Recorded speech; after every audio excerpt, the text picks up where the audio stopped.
जितेंद्र सिंह, कुश्ती कोच एवं प्रदेश अध्यक्ष अंशकालिक खेल प्रशिक्षक संघ उत्तर प्रदेश। उत्तर प्रदेश खेल विभाग खेल निदेशालय के लिए मैं दुष्यंत कुमार जी की 2 लाइनों से बात शुरू करता हूँ कि हो गई पीड़ पर्वत सी पिघलनी चाहिए, इस हिमालय से कोई गंगा निकलनी चाहिए। हो गई पीड़ पर्वत सी पिघलनी चाहिए, इस हिमालय से कोई गंगा निकलनी चाहिए। सिर्फ हंगामा खड़ा करना मेरा मकसद नहीं, सिर्फ हंगामा खड़ा करना मेरा मकसद नहीं, सारी कोशिश है कि सूरत बदलनी चाहिए, ये सूरत बदलनी चाहिए। मेरे सीने में नहीं तेरे सीने में सही, मेरे सीने में नहीं तेरे सीने में सही, जले कहीं भी आग लेकिन जलनी चाहिए, जलनी चाहिए। उत्तर प्रदेश के करीब 450 अंशकालिक खेल प्रशिक्षकों को लॉकडाउन के दौरान 25 मार्च में नौकरी से हटा दिया गया। मैं कहना चाहता हूं कि जब सरकार को अधिकार है लॉकडाउन लगाने का, लोगों को घर में कैद करने का, फिर उनकी ड्यूटी भी बनती है, गवर्नमेंट का कर्तव्य भी बनता है कि उनको रोटी भी दी जाए। अंशकालिक खेल प्रशिक्षकों को 25 मार्च में नौकरी से हटा दिया जाता है, लेकिन फिर उन्हें कहा जाता है कि अब कोई सैलरी नहीं मिलेगी। पिछले 16 महीने से खेल विभाग के जिला स्तर के अधिकारी से लेकर के खेल निदेशक, प्रमुख सचिव खेल, खेल मंत्री, मुख्यमंत्री, सभी जगह हमने रिक्वेस्ट की, निवेदन किया, प्रार्थना की कि हमारे बच्चे भूखे मर रहे हैं, हम बहुत परेशान हैं, हमें आप 25,000 रुपये प्रति माह सैलरी मिलती है, अगर 25 नहीं देते तो 20 दे दो, 15,000 दे दो, आधे दे दो। लेकिन खेल निदेशक की हठधर्मिता और खेल मंत्री एवं मुख्यमंत्री जी की उदासीनता,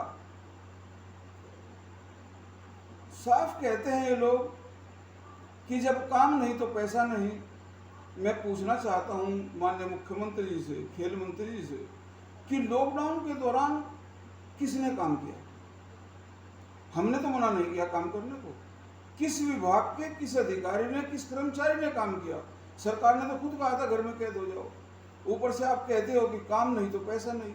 यदि काम नहीं तो पैसा नहीं, ये नियम, ये शासनादेश सभी विभागों के ऊपर लागू होने चाहिए, सांसदों, मंत्रियों, विधायकों सबके प्रति लागू होने चाहिए,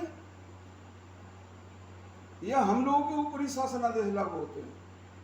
जब भी हम बात करते हैं कि हमारे बच्चे भूखे मर रहे हैं, हमारे काम नहीं है कुछ, या तो काम दे दीजिए हमको। यदि स्टेडियम आप लोगों ने बंद किए हैं तो कहीं और काम पर हमें लगा दीजिए। आपको तो सोचना चाहिए कि इन लोगों को घर में बैठा रखा है, कुछ तो काम दें हम इनको। अन्य विभाग के लोग घर में बैठे थे, क्या उनको पूरी सैलरी नहीं दी गई? और इतनी ज्यादा सैलरी की बात भी नहीं है। जितना एक ब्लॉक, एक विकास खंड में प्राथमिक विद्यालय के टीचरों को मान दे दिया जाता है केवल एक ब्लॉक में, उतनी सैलरी, उतना मानदेय हम पूरे प्रदेश के कोचों को दिया जाता है। मात्र 1 करोड़ रुपया प्रति मंथ, 1 करोड़ रुपया प्रति माह हमारा बैठता है। लगभग 16 महीने हो गए, अगर पूरा वेतन भी दिया जाए तो 16 करोड़ रुपया बैठता है। हमने कहा हमें पूरा ना दो, आधा दे दो, हमारे बच्चे तो पल जाए, हम उधार, हमारे ऊपर इतना कर्ज हो गया है। जिस दिन से 25 मार्च से हमें हटाया गया और आज तक कोई काम नहीं। हमें 20-20, 25-25 साल खेल विभाग में प्रशिक्षण देते हो गए, दूसरा क्या काम करेंगे इस उम्र में?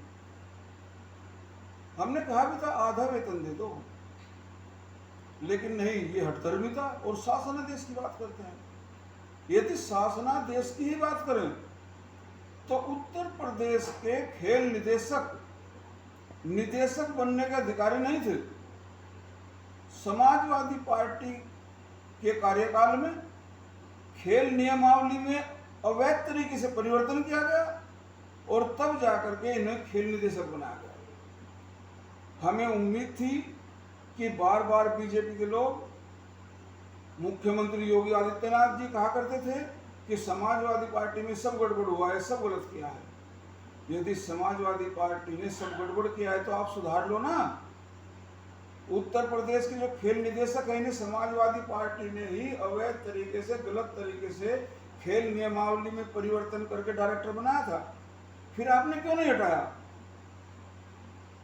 आप भी उसी चक्कर में आ गए कि पैसा कमा के अच्छा देता है, दिक्कत नहीं आने देता। ऊपर से जातिवाद आ गया। मुख्यमंत्री जी की जाति के हैं, इसलिए नहीं हटाया गया। इतनी बड़ी पोस्ट पर, जहां पता नहीं कितने करोड़ों के ठेके और सामान खरीद होती है, वहां पर प्रशासनिक अधिकारी आईएएस होते थे हमेशा। आईएएस को बैठा देते आप बीजेपी के लोगों।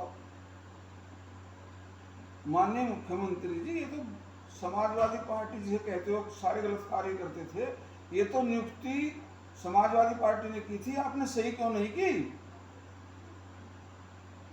आपको हटा देना चाहिए था, बदल देना चाहिए था। और लगातार कौन से ऐसे दिव्य काम इन्होंने कर दिए। उत्तर प्रदेश को कौन सा इन्होंने ऐसे अंतर्राष्ट्रीय स्तर पर महत्वपूर्ण मेडल दिलवा दिए कि लगातार इनको मुख्यमंत्री रखा जा रहा है। जबकि जब से डायरेक्टर बने हैं, उत्तर प्रदेश खेल के क्षेत्र में लगातार गिरता हुआ आ रहा है, नीचे आ रहा है। लगातार हमारी जनसंख्या हिंदुस्तान में सबसे बड़े प्रदेश की जनसंख्या है, लेकिन यदि खेलों की उपलब्धियां देखें तो हम हरियाणा, पंजाब जैसे छोटे छोटे प्रदेशों से भी बहुत पीछे हैं।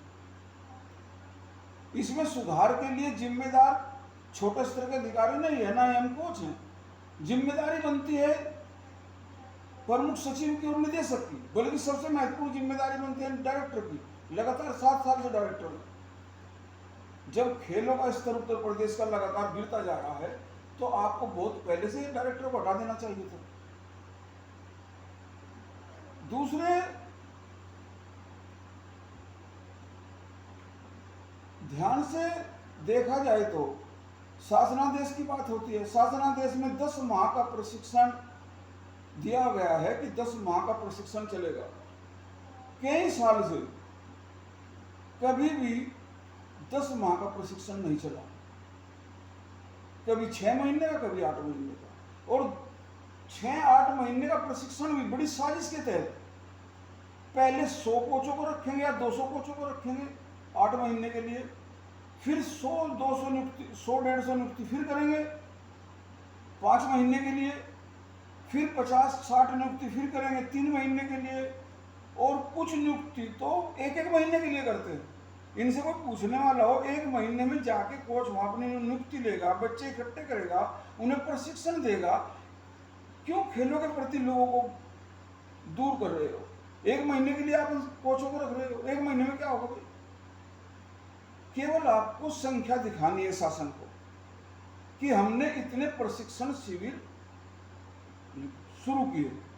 जहां 1 महीने का प्रशिक्षण शुरू किए, वहां आप नहीं लिखेंगे कि 1 महीने का किया, वो सब 10 महीने में जुड़ जाएंगे। आप लिखेंगे कि हमने 450 प्रशिक्षण शिविर चलाए। आप ये नहीं लिखेंगे 450 में 50 शिविर तो ऐसे भी थे कोचों की नियुक्ति जो 1 महीने के लिए की गई, कुछ नियुक्ति 3 महीने के लिए की गई, कुछ 6 महीने के लिए की गई। सिर्फ कोचिंग से, खिलाड़ियों से, खेल उपलब्धि से, प्रदेश के मान सम्मान से कोई मतलब नहीं है। मतलब है पैसा बचाना। प्रशिक्षण से कैसा पैसा बचेगा? यदि हमारा 1 करोड़ पर मंथ की सैलरी है और 10 माह के हमारे 10 करोड़ रुपए बैठे हैं, उस 10 करोड़ से इन लोगों ने अगर 3 करोड़ रुपया भी बचा लिया प्रशिक्षण घटा करके, बहुत चालाकी से। अब ये करते क्या है, जिस मद में हमारा प्रशिक्षण का पैसा है उसी मद में सामान खरीद एवं प्रतियोगिता है। हमारे प्रशिक्षण से इनको कोई कमीशन नहीं मिलेगा क्योंकि सैलरी हमारे खाते में आती है। लेकिन हमारे प्रशिक्षण का अगर पैसा काटेंगे, हमारा पेट काटेंगे, हमारे बच्चों का जो खर्च है, हमारे जो घर का खर्च है, वो उसकी कटौती करेंगे। वहां इनको शर्म नहीं आती, वहां डरते नहीं है भगवान से भी। जिस पैसे पर, जिस सैलरी पर हमारा अधिकार था, ये उसको भी लेना चाहते हैं। हमसे वैसे तो ले नहीं सकते कमीशन की, आपकी 25,000 सैलरी है, मुझे 5,000 रुपये महीना हमको दो। इन्होंने क्या किया कि हमारा प्रशिक्षण 10 माह का न करके कुछ लोगों का 8 माह का, कुछ 6 का, कुछ 3 महीने का, कुछ 1 महीने का, उस 10 करोड़ रुपया मान के चलिए 10 करोड़ में से 3-4 करोड़ रुपए बचा लेते हैं। उस मद में सामान खरीद है एवं प्रतियोगिता है। उस 3 या 4 करोड़ रुपए का ये सामान खरीद लेते हैं, इन्हें कोई परमिशन लेने की जरूरत नहीं पड़ती, क्योंकि वो मद एक है।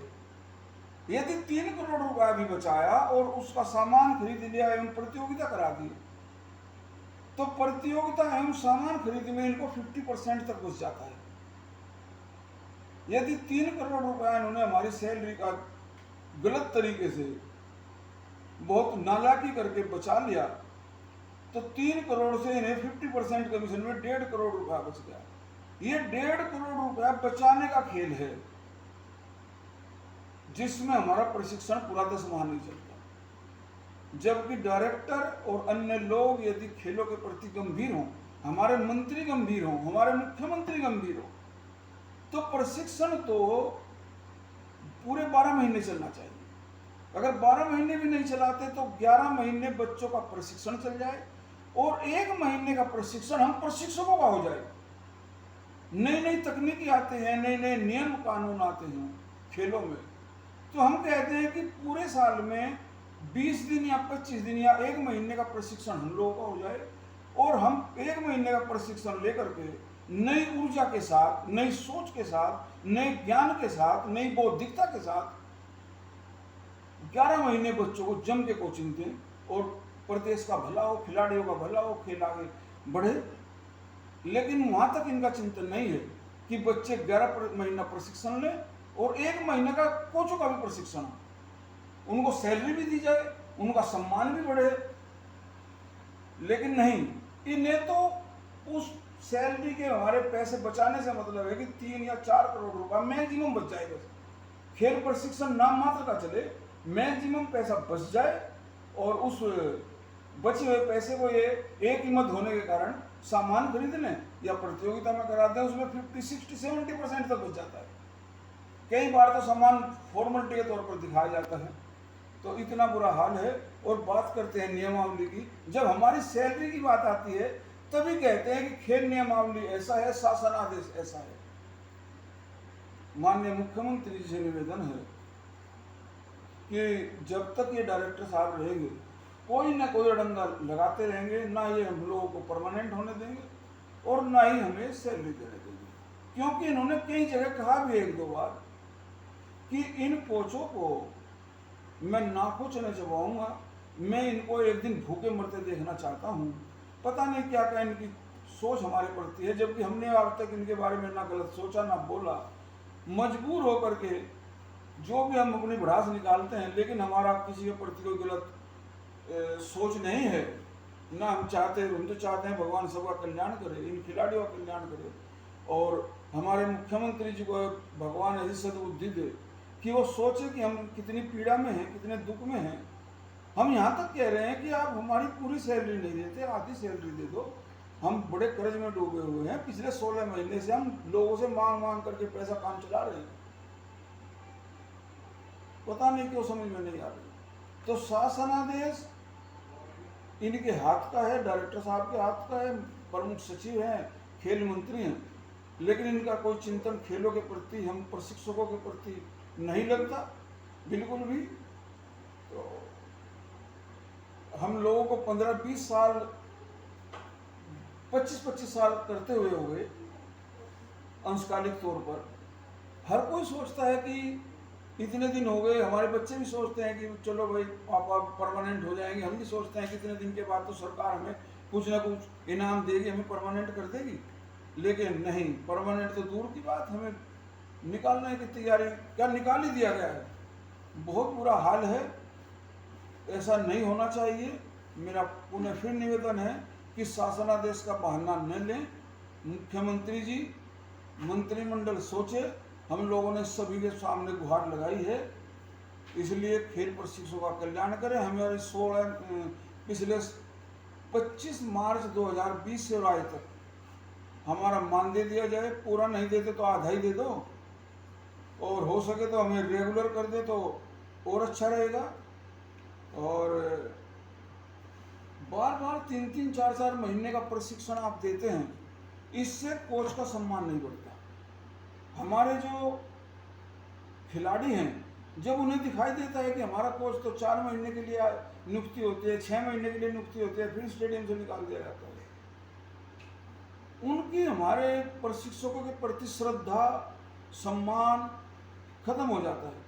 वे सोचते हैं कि जब हमारे कोच का ही सम्मान नहीं है, हमारे कोच की कोई भविष्य सुरक्षित नहीं है, तब वे हम पर विश्वास नहीं कर पाते, हमारे पे श्रद्धा नहीं कर पाते। और जब विश्वास और श्रद्धा नहीं होगी तो बच्चा अच्छी ट्रेनिंग नहीं ले पाएगा। इसलिए कोच का सम्मान होना बहुत जरूरी है, जिससे कि खिलाड़ी हमारे प्रति श्रद्धा रखें, विश्वास रखें कि हमारा कोच हमारे ऊपर ले जाएगा, अच्छा खिलाड़ी बनाएगा। इसलिए हमें रेगुलर करना, 12 महीने का प्रशिक्षण सुनाना बहुत जरूरी है। धन्यवाद। जय हिंद, जय भारत।